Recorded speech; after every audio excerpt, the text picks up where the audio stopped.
Hey there, Mom and I just got back from the Lego Movie 2, the second part.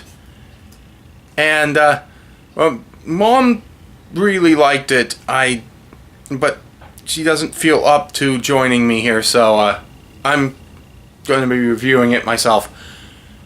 And ultimately, I really liked it too. I mean, I don't know. This is actually one of the only times that I don't know if a movie is better than the original or not. It's a tough one. I think this movie used a lot of the stuff you already established from the first movie, and without it, you might be very confused. It is enough of a sequel that you do need the first movie to make this one work. But, well, maybe not, because there's a lot of stuff you can assume. But, still, it's better if you've seen the first one, because first off, you know the characters a lot better. Except for the new ones, of course. But, it's the same amount of fun. It's Lego humor, which, when I get back to making Tuned In, which I want to make a better title sequence, or something like that, before I start doing those again. But when I get back to that, I'll explain the Lego humor when I review one of the Lego series. I'm sure I will eventually. On both ends. But yeah, it's that family-friendly charm. It's just, I really dig. I love Lego humor. I love this movie. It follows where we left off, of course, where we knew at the end of the first one, Will Ferrell, the dad, is now allowing his son to go down and play with Legos instead of keeping them as a collection and keep hands off. He's not doing that anymore, so now the kid can play. But he said in the first movie, well, now that you're allowed down here to play, you know who else is? Your sister. And that leads into this, where the sister, well, starts off the sister is young enough that she plays with Duplos rather than regular Legos, the bigger ones. So, young kids will grab and tear. They mean well, but they're excited and they won't keep things together, and so that was played off as an alien invasion from the Duplons, and it just broke everything. And so it comes into this movie with a post-apocalyptic kind of thing, trying to rebuild from, and they have to harden themselves because anything cute and amazing and awesome, anything fun and bright and happy just attract unwanted attention again. And then so that everyone around, all the characters we already know, have hardened themselves, except for Emmett, because he's consummately happy. Constantly so. And, that's fun. And Emmett dares to hope. He builds a dream home for himself. And it's all bright and cheery in the middle of this desolate wasteland desert. And, well, it attracts alien attention. Just like they said it would.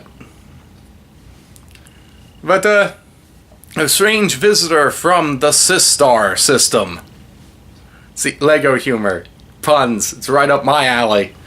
But, Yeah, I mean, some of the new characters I really enjoyed.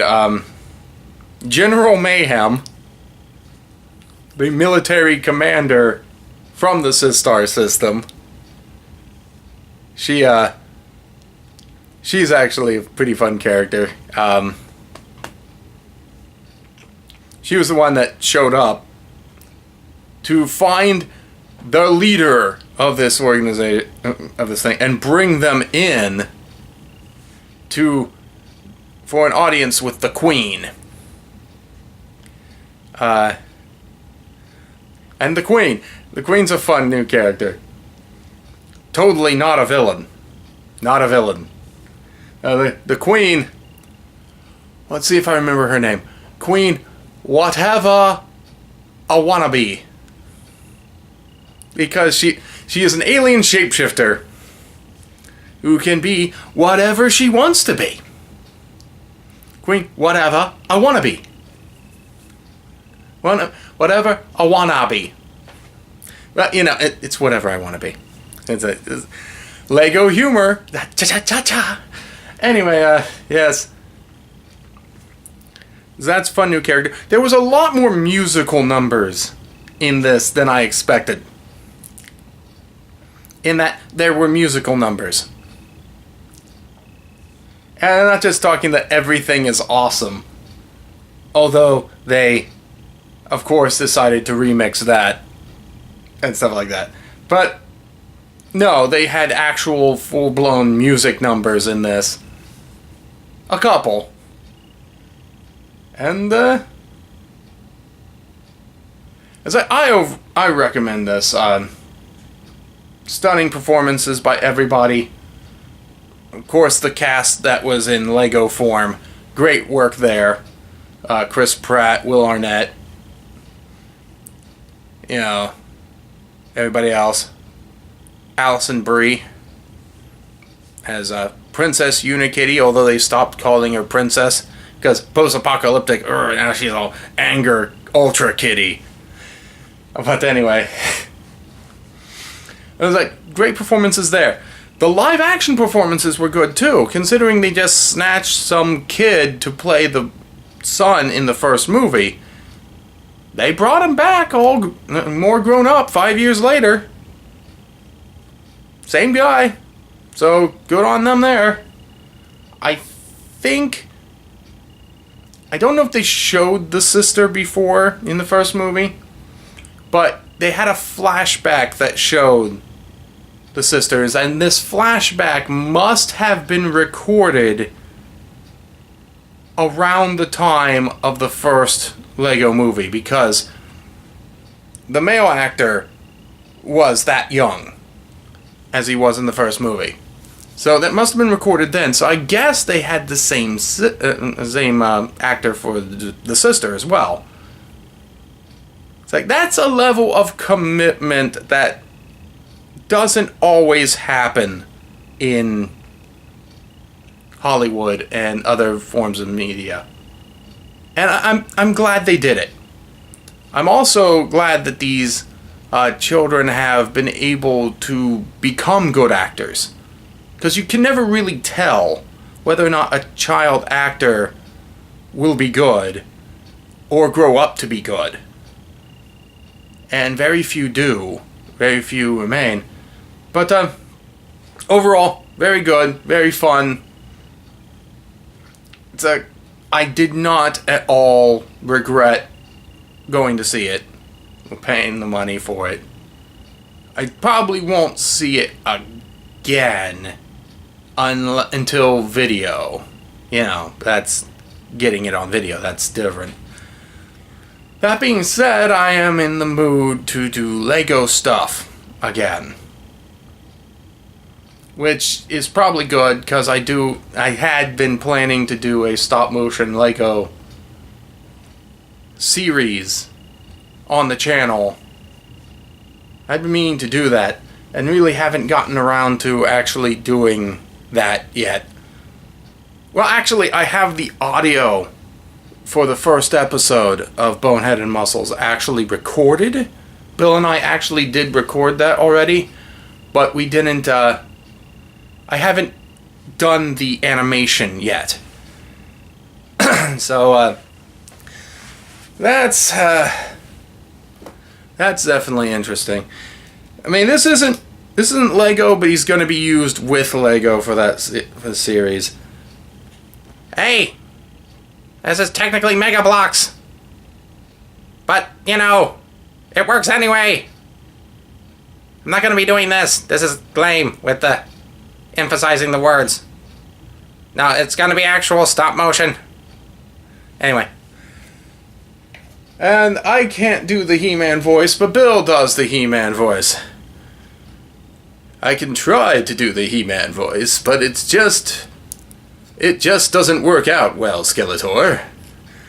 But anyway, that'll be fun when I actually get around to it. But back to the movie. Is the Lego Movie 2... Am I actually done talking about it? I'm not sure. But anyway, it follows the same kind of deepness. What we already know from the first movie, they use a lot, that information, that, because we see the interaction with the human family very often instead of just saving it at the end, like in the first one, because that reveal's already happened. That was at the end of the first movie. So you should be going into it already knowing that this is essentially the imagination of the children involved. And so we already know that, and we see their lives, and they add their own drama, like a second story to the movie. And how it ties together with what's going on in the Lego part. And a storyline involving time travel. Because there's a storyline involving time travel. Oh, another new character was Rex Dangervest. Just this over-the-top action name. And he's there to be tough. Teach Emmett how to be tough. And help him save his friends. And he's a walking cliche for everything Chris Pratt has done. He's a dinosaur trainer, He's a dinosaur trainer. He had a whole big list of things. I just was like, this is all stuff, other roles that Chris Pratt has done. And this is hilarious. But, yeah, I'd recommend seeing it. You'd have a lot of fun if you're into that sort of thing. I think that's about it. So, I'm gonna leave it go here. I went on a little bit of a well, not rant. I digressed. But that's what happens with these reviews, I suppose. And general discussions. Anyway, watch it or don't. I hope you do enjoy it yourself. If you do, you should. If you have any interest in Lego, or interest in seeing the movie in general, you probably will like it. If you aren't going to like that, if you're not interested in it, then you won't like that kind of humor. I can't recommend it to someone who wasn't interested to begin with. But if you are interested in it to begin with, you'll have a good time. And, so that's about it. And so,